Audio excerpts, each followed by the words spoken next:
Déjà c'est super ce qui est en train de se passer. Merci. Je voudrais aussi remercier les gens qui ne sont pas là, qui sont mobilisés sur leur service. Je voudrais remercier les gens qui dans l'ombre ont permis que cette journée se fasse et qui ne peuvent pas s'exposer. C'était important. On a été reçus. Ils ont vu que chaque dispositif était représenté.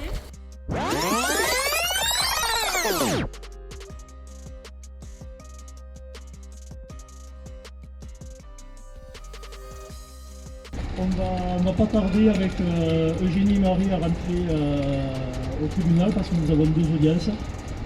Une pour laquelle on a dénoncé une BDESE incomplète, c'est notre base de données économiques, sociales et environnementales, avec laquelle on est censé pouvoir avoir les chiffres clés de l'AJH pour pouvoir ensuite négocier les futurs accords et voir si réellement leur projet de dénonciation de l'accord, qui n'est que le projet, vu que c'est un tout, mais pour savoir quelles économies ils estiment faire par rapport à ça, et ça ils n'ont toujours pas chiffré. Et ensuite on a une deuxième audience qui traitera d'une expertise de risque grave qui a été votée à la CSE et que notre employeur dénonce en estimant qu'il n'y a pas de risques socio-professionnels psychosociaux à l'AJH.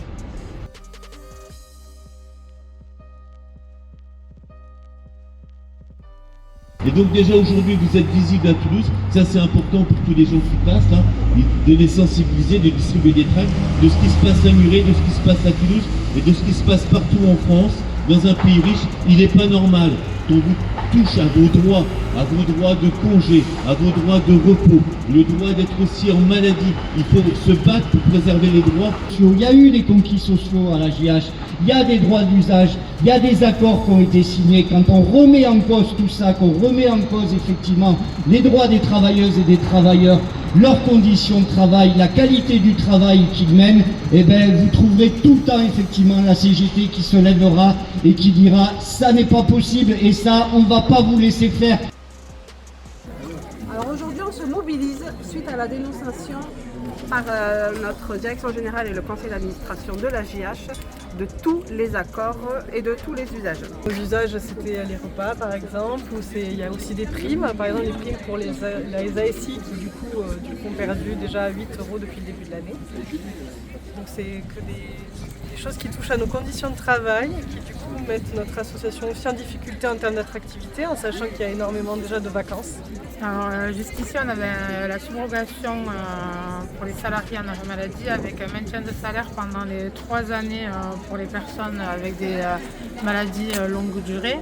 Et là s'il y a une remise en cause de cet accord, on revient sur la convention collective qui ramènerait les 3 ans qu'à 3 mois de maintien de salaire, ce qui est énorme surtout dans le secteur dans lequel où on travaille, où il y a beaucoup de risques TMS, psychosociaux et il y a beaucoup de maladies professionnelles, donc c'est compliqué. On les a alertés sur s'il y a une dégradation des conditions de travail, c'est une dégradation des conditions d'accueil et que notamment on a alerté sur les RPS, leurs coûts directs et indirects. Chacun a pu prendre parole pour parler de son dispositif à sa mesure.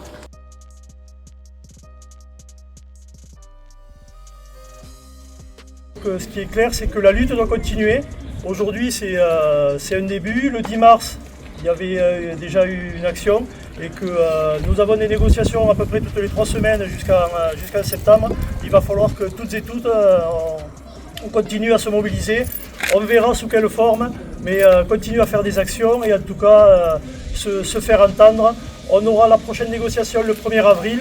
On verra déjà s'ils ont tenu compte de nos propos et si en effet le conseil d'administration nous entend et ont décidé de garder l'ensemble des professionnels au sein de l'AJH. Il faut sauvegarder le modèle associatif, on peut le faire qu'avec des collègues qui se connaissent, qui se respectent, même si on n'est pas tous les jours d'accord, et avec les organisations syndicales qui de toute façon seraient celles qui légalement doivent signer. Vous avez notre soutien pour la CGT du département et sans doute les autres. et vous avez notre solidarité, mais ça veut dire aussi faites attention des fois à ce qui se passe ailleurs et donnez des fois votre solidarité à l'autre établissement qui n'est pas de votre association, parce que tout ça en fait, si on se serre pas les coudes, effectivement on perdra, mais si on se serre les coudes, on pourra gagner. Merci à vous. Bravo.